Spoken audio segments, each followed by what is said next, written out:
हरियाणा प्रदेश के अंदर जो ये कदम आज हम मिलकर उठा रहे हैं, ये कदम आने वाले हरियाणा के भविष्य की एक मजबूत नींव मिलकर लिखने का काम करेगा और मजबूती के साथ जो गरीब की, कमेरे की, मजदूर की, छोटे दुकानदार की, महिलाओं की, युवाओं की आवाज बनकर मजबूती से लड़ पाए। सेवा करने के लिए किसान कमेरों की इस आंदोलन में उतरे हैं। अब 1 और 1 11 हो गए हैं। शक्ति मिलके जो है एक नया निर्माण करेगी। हरियाणा विधानसभा के चुनाव में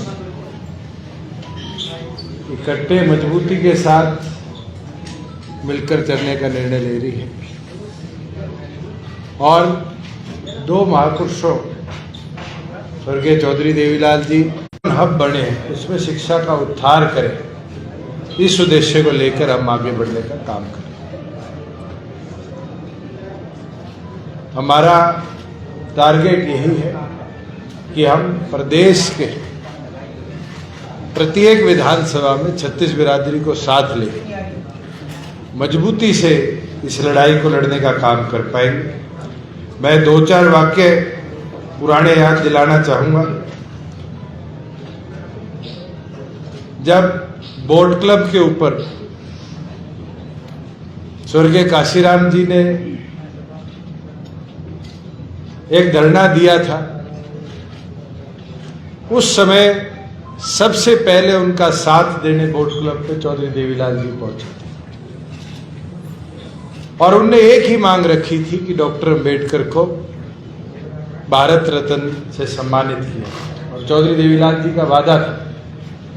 और बड़ी खुशी की बात है कि जब चौधरी देवीलाल जी इस देश के उप प्रधानमंत्री बने तो प्राथमिक तौर पर डॉक्टर अंबेडकर को भारत रत्न से जो सम्मानित किया गया, भारत रत्न के साथ साथ पार्लियामेंट के अंदर भी उनका स्टैचू का अनावरण किया गया, स्टैचू लगाया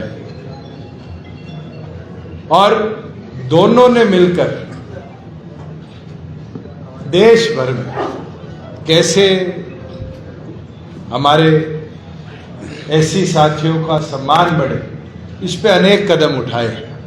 1977 के अंदर जब चौधरी देवीलाल जी प्रदेश के मुख्यमंत्री बने तो उन्होंने एक कदम उठाया कि हरियाणा प्रदेश की प्रत्येक गांव में ऐसी साथियों के ब्याह में कोई बारात आ जाती थी, रुकने की व्यवस्थाएं नहीं होती थी, तो उसके लिए ऐसी चौपाल बनवाने का काम किया जो आज पूरे प्रदेश में, और उसके साथ साथ नंबरदारी को कैसे SCBC के साथियों तक पहुंचाया जाए, उसके ऊपर उनने विशेष कदम उठाए। और मुझे खुशी है कि हमने भी, चाहे वो प्रमोशन के अंदर 20% हिस्सेदारी SC समाज को, चाहे उन SC चौपालों का दोबारा से रीडेवलपमेंट का काम हो, अनेक योजना अपने समय में बनाने का काम किया।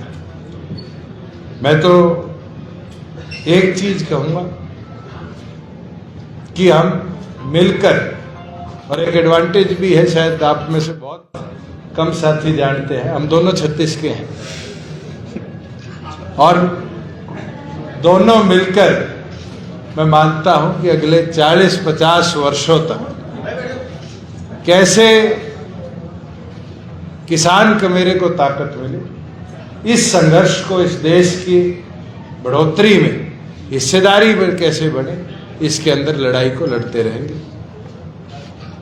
मैं दोबारा चंद्रशेखर जी का, उनके पूरे टीम का स्वागत करता हूं कि हरियाणा प्रदेश के अंदर जो ये कदम आज हम मिलकर उठा रहे हैं, ये कदम आने वाले हरियाणा के भविष्य की एक मजबूत नींव मिलकर लिखने का काम करेगा और मजबूती के साथ दोनों संगठन प्रदेश के 90 के 90 विधानसभा सीटों को लड़ेंगे भी, जीतेंगे भी और हरियाणा प्रदेश में मैं कह सकता हूं कि युवा सरकार बनाने का काम करेंगे। जो गरीब की, कमेरे की, मजदूर की, छोटे दुकानदार की, महिलाओं की, युवाओं की आवाज बनकर मजबूती से लड़ पाए।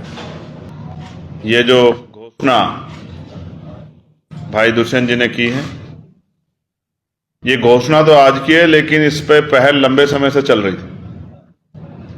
और जो जिन महान पुरुषों के बारे में, उनकी दोस्ती के बारे में, उनके संयुक्त संघर्ष के बारे में और उसके परिणाम के रूप में जो आज हम लोग बैठे हैं, मैं अपने महान पुरुषों को नमन करते हुए आज उन दोनों महान नेताओं का भी जिक्र करता हूं, मान्यवर काशीराम साहब और चौधरी देवीलाल जी। मेरा ये भी मानना है कि किसान कमेरों को अपनी लड़ाई अभी तक अपने आप ही लड़नी पड़ी है, दूसरे लोगों ने सिर्फ उनका यूज किया। वादे तो हमसे बहुत करते हैं, लेकिन बाद में उन वादों में सच्चाई कुछ नहीं होती। क्योंकि भाई ने कहा कि हम 36 के हैं, 36 से कहने का मतलब है कि हम सेम एज के हैं, हम एक ही एज में हैं और लंबे समय तक अब सेवा करने के लिए किसान कमेरों की इस आंदोलन में उतरे हैं। मेरा ये भरोसा है, जब मेरी इनसे बात हुई तो मैंने महसूस किया कि इनके दिल में इच्छा है कि हरियाणा को आगे बढ़ना चाहिए और मेरे दिल में इच्छा है कि हरियाणा को आगे भी बढ़ना चाहिए। हरियाणा की जो पहचान है, जिस तरह से इस बार भी दुनिया में देश का नाम हरियाणा ने बचाने का काम किया, वो हरियाणा और शक्तिशाली होना चाहिए। हम लंबे समय से हरियाणा में काम कर रहे हैं। भीम आर्मी आज़ाद समाज पार्टी के माध्यम से हमारे नेताओं ने वहाँ संघर्ष करके, संगठन बना के उसको सींचने का काम किया है। अब 1 और 1 11 हो गए हैं। ये शक्ति मिलके जो है एक नया निर्माण करेगी। मैंने इनसे ये भी अपील की थी कि जो भी हमारे जैसे साथी हों, जो चाहते हों कि किसान, कमेरे, नौजवान, महिलाओं के सशक्तिकरण की आवाज़ आगे करता हूँ और मेरा विश्वास है कि अब हम इस लड़ाई को तेजी से आगे बढ़ाएंगे और इस ताकत को बनाने में कामयाब होंगे। आप सब लोग यहाँ उपस्थित हैं, जननायक जनता पार्टी का पूरा परिवार, उनके सम्मानित नेता, पूर्व सीएम, पूर्व डिप्टी सीएम और भावी सीएम जो है हमारे बीच में है, साथ साथ आज़ाद समाज पार्टी, भीम आर्मी का परिवार है।